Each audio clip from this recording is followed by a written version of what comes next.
Hi there, I'm Robert from Papaarade. Today, I want to address a topic that comes up often in conversations about surrogacy and LGBTQ plus parenting. Sometimes asked out of genuine curiosity, sometimes framed as criticism. Aren't you worried your child will grow up with an identity crisis because he was born through surrogacy? It's a complex question, and it deserves more than just a quick yes or no.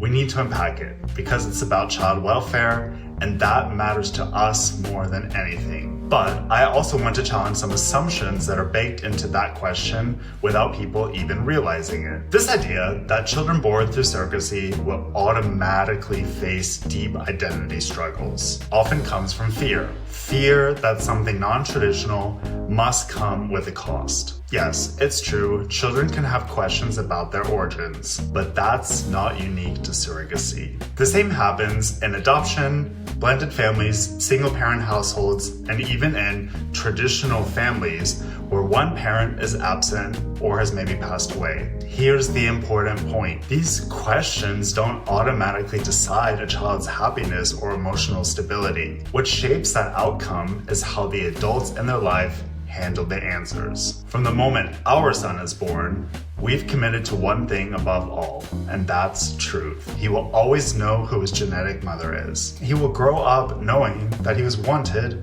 wished for, and loved long before his first breath. And he will know that he has a legal right to contact his genetic mother whenever he's ready. We will support him fully when the time comes.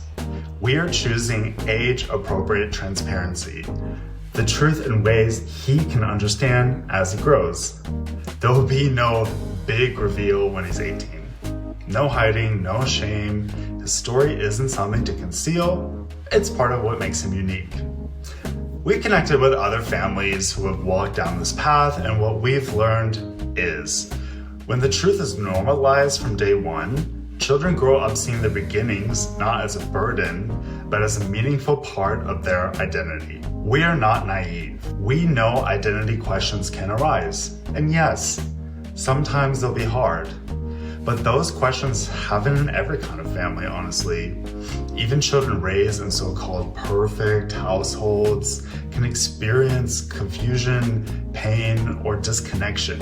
I think the difference is not whether challenges happen, but whether the family environment is safe enough to talk about them. And that's our job as parents, not to create a challenge-free life, but to be the safe place that our child can always come back to. So let's flip the question. What if, instead of assuming harm, we dared to imagine that our son might thrive because of his story? That knowing his beginnings were rooted in love, and that intentionality could give him a strong sense of self-worth? And what if, for people who truly care about child welfare, their focus was directed towards children who are actually in harm's way, those who are unloved, neglected, abused, or rejected by their logical parents? Instead of assuming children born into loving non-traditional families must be at risk, our son's family may look different, but his foundation will be the same thing that every child needs: security, belonging, and love. There's definitely another layer to this conversation that's deeply personal for me, and that's generational healing. Before becoming parents, we've done the hard work of diving deep into our own childhoods, uncovering the wounds we carry, and understanding how they've shaped us.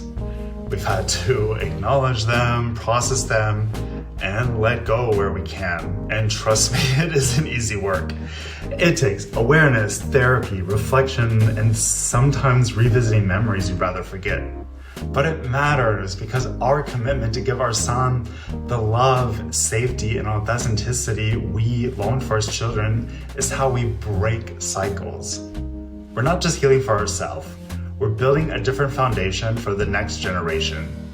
We want to break the patterns of generational trauma that affect so many families today. That means raising our son in an environment where openness, emotional safety, and respect are the norm, not the exception. We live in 2025. We have access to tools that parents never had. For example, education about child development, therapy, online communities, mental health, resources. Other families that we can learn from. We're not doing this alone. Mart and I, we have a strong support network. Friends, family, the broader LGBTQ plus community, and they will be part of our son's village. And that network is real and it will grow alongside him.